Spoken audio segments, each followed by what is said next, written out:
Contacting got it. Okay, good. Hey everybody, welcome in. It is Wednesday night. It's time for Sports Plus Live here on Facebook, Twitter, if you're watching on YouTube, or if you're listening on the Sports Plus podcast in the coming days. We're live on Wednesday night. I'm Corey Miller here with Frank Cusumano, Five on Your Side sports director. We got a lot to talk about tonight, Frank. Let's get to the big stuff first. The Who's Cardinals. Twitter? They're back in What? St. Whose Louis Twitter is that? after being stuck in Mine. a Milwaukee hotel for 5 days. Uh, it's good to have them back, but do things really seem back on track now, or are we just waiting? Yeah, I don't know how this team can be ready to play the Chicago Cubs, maybe the hottest team in baseball right now on Friday. It'd be 9 days between games. Now I know the Marlins just went through it; they came back and they won a game. But Corey, not only you're returning to the game, but it's a baptism under fire facing the Cubs. You got to be great, or the season could be slipping away right away. I mean, Corey, we always said at the beginning, all any team needs to do is to have that hot streak and then play 500 baseball. Well, the Cubs have done that. Now the Cardinals got a counter and they got to win 7 or 8 in a row. So, it's amazing. I can't remember a team, in the middle of August that just shut down and didn't play any baseball for 9 days. Yeah, so we know 6 of the Cardinals who have tested positive: Yachty, Junior Fernandez, Emundo Sosa, Paul DeYoung, Rangel Ravello, Cody Whitley. That's who we know. One player has not been identified yet, so they're going to be without them for a little while. We'll get to baseball stuff in a little bit, more baseball related. Everybody wants to know how this happened. That's kind of the big story, and while obviously the health of the players should be first and foremost, and from what we know, the symptoms have not been all that bad yet. Some people have had mild symptoms, some are asymptomatic. Everybody wants to know how this started, and the Cardinals have made it very clear. The rumors that are going out there, they're not true from what they know. Their guys have been responsible from what they've said, and they think it happened somehow in St. Louis, coming into contact with somebody who had the virus. But those rumors that you might see on online of a casino or something, Mike Chilton, John Mozeliak say that's not what happened to their knowledge. Like a 10 game. Yeah, and who really knows the answer to the question? I do know that the Cardinals, right out of the gate, you heard Adam Wainwright said we're not going to put up with it. I sincerely doubt if Yadier Molina was in a casino either. Corey, it's just a virus that nobody knows much about, and I think anybody can get it at any time. So I tend to believe what John Mozeliak and Mike Schilt have been saying, that they are a responsible baseball team, and it just happens.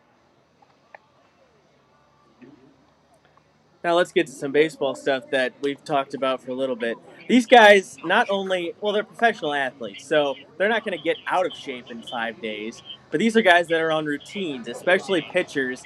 They haven't even been able to get to a field since Thursday, maybe at the earliest. They've been throwing in their rooms.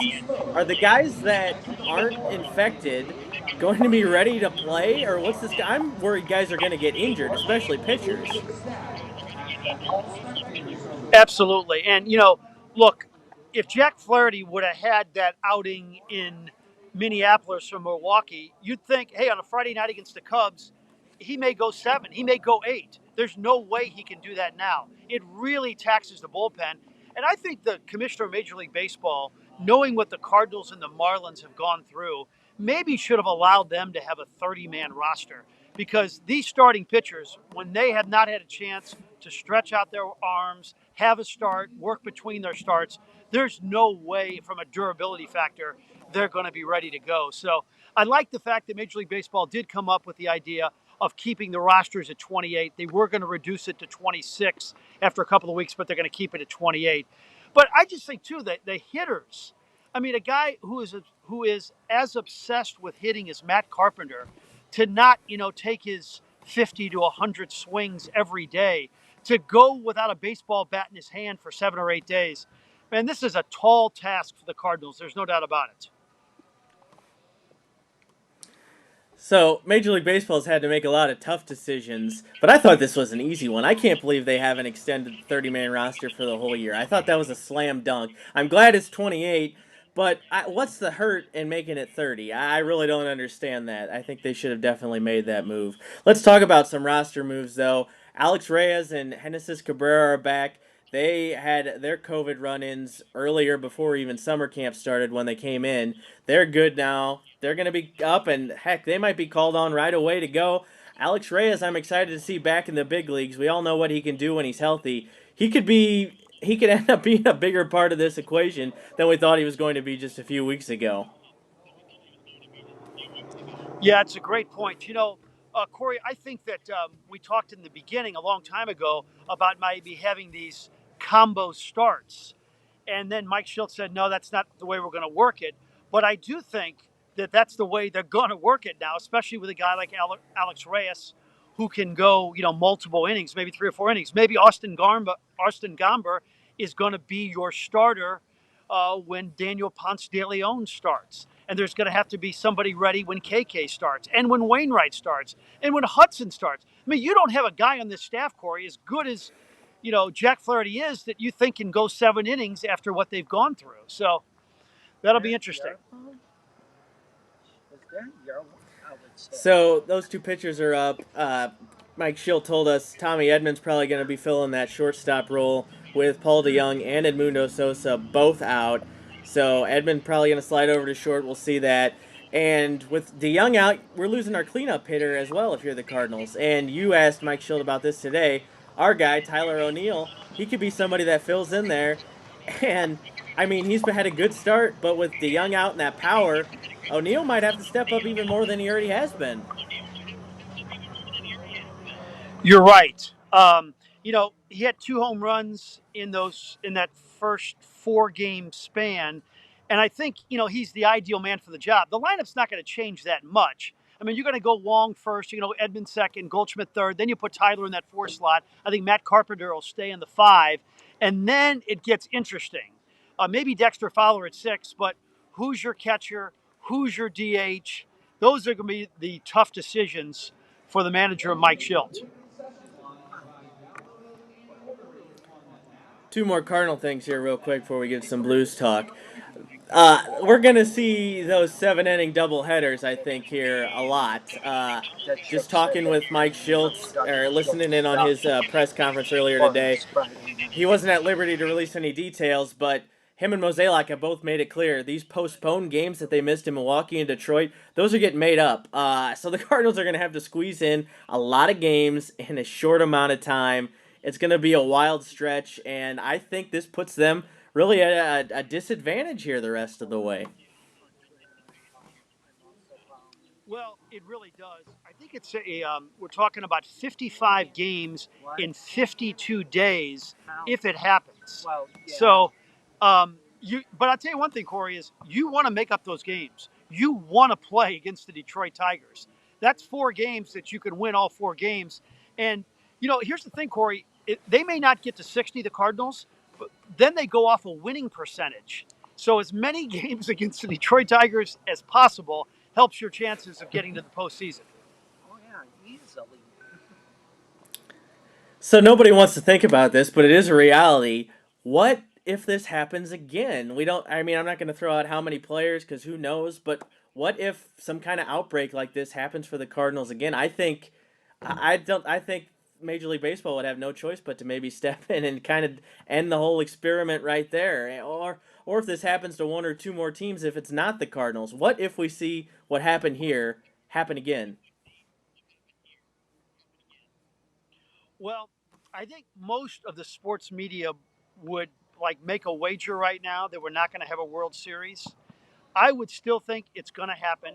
I do think there's 30 teams in Major League Baseball, and 2 teams have been affected. So it's 28 for 30 that they've done a pretty good job with it. So I think if they can just, you know, you can withstand 3 or 4. You can't withstand maybe 15 or 16. So I'm still optimistic. Maybe I definitely am in a minority, but I still think we're going to get through this thing. That's for our game against. Let's get to some Blues talk here.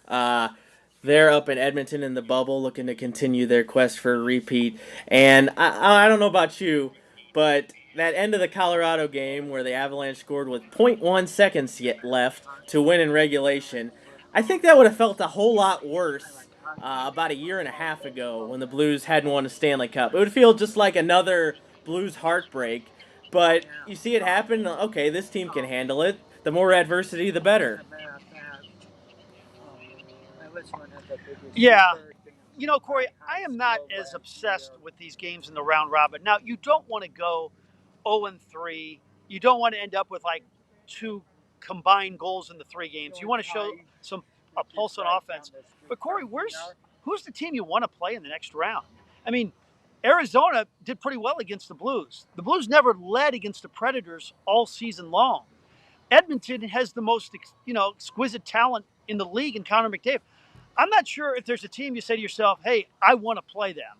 Look, you want to put on a little better show than what you've seen in these two games, but I don't know if there's a great first round matchup for the Blues.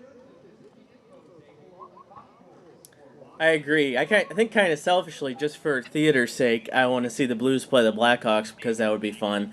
But they got to get more offense from somewhere. I think we know that, and they'll tell you that.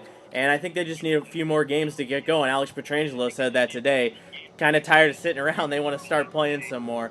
Let's talk about the NHL because you said this on one of the newscasts tonight, and we've been saying it for a while. Gary Bettman looks like a genius, and I can't believe I'm saying that here. If you had told me that a year ago, I said you're crazy. Right now, him and Adam Silver are heads and shoulders above every other commissioner. But the NHL bubble experiment is working to pretty much perfection right now, and everybody seems to be pretty pleased with as much as you can be. Yeah, I mean, I think when I made that statement tonight during our 6 o'clock news that Gary Bettman is looking like a genius, that's the first time that sentence has ever been uttered. Let's face it. But it has been flawless. I mean, just imagine the number of tests they've taken and not one positive test. The games have been out of sight. It's cool that you're playing hockey at 12 o'clock in the afternoon, at 4 o'clock in the evening, at 9 o'clock at night. I turn on the NHL network. I've been watching games that I normally wouldn't watch. It's absolutely thrilling. And now we just need for the Blues to get on a run. I'll tell you something. I was with Darren Pang today, and you can see part of the interview tonight at 10 o'clock in our newscast. And I said, baseball, the winner of this thing, if they do have a World Series, there's going to be a giant asterisk. And Darren Pang said, there's going to be a giant asterisk by the NHL Stanley Cup winner, but it's going to be as a positive one, that they have withstood all this and they've gone through 4 series and they've played in the bubble. The hockey champion this year is going to be as worthy as any champion as we've ever had in the NHL. That's a good point, and I'm actually right there with you. I mean, I've I've been watching NHL games I don't usually watch. I'll watch any baseball game that comes on, but hockey I usually only watch the Blues. This week, I just turn on NBCSN and watch like 8 hours of hockey in the background while I'm working. I've watched Rangers and Hurricanes almost that whole series. I watched Predators Coyotes today. I'm watching Canadians and who are they? Canadians and Penguins right now.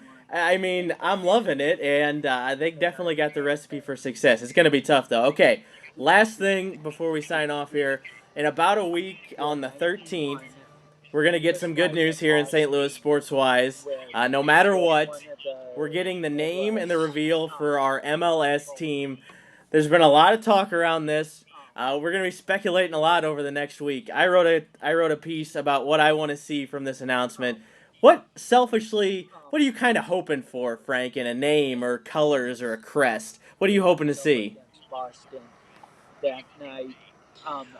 Well, I don't want that that FC name. I really want a nickname. Hey, Frank. How about I've heard St. Louis City.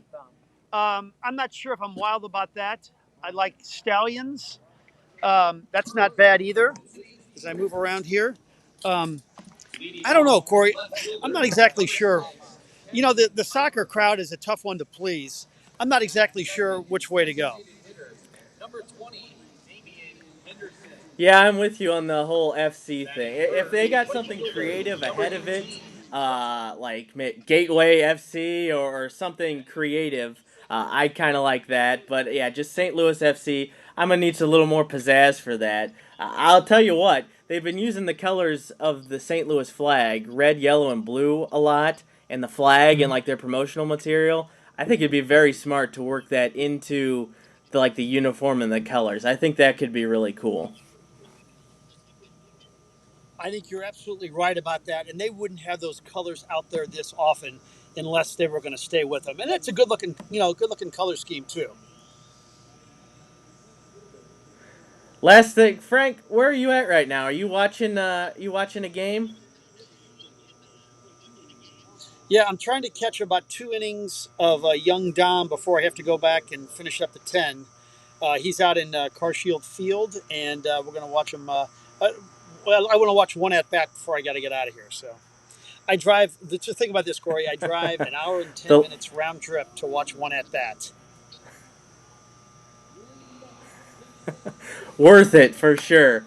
All right, everybody. Thanks for tuning in. Whether you're watching Absolutely. live on social media on Wednesday night or on listening on the Sports Plus podcast, definitely a lot more Cardinals news coming our way. Hopefully, they get back to playing here this weekend against the Cubs and the Blues. The games are going to start to matter more next week as well. We'll be back to talk about all of it. Thanks for tuning in, everybody. Have a good night.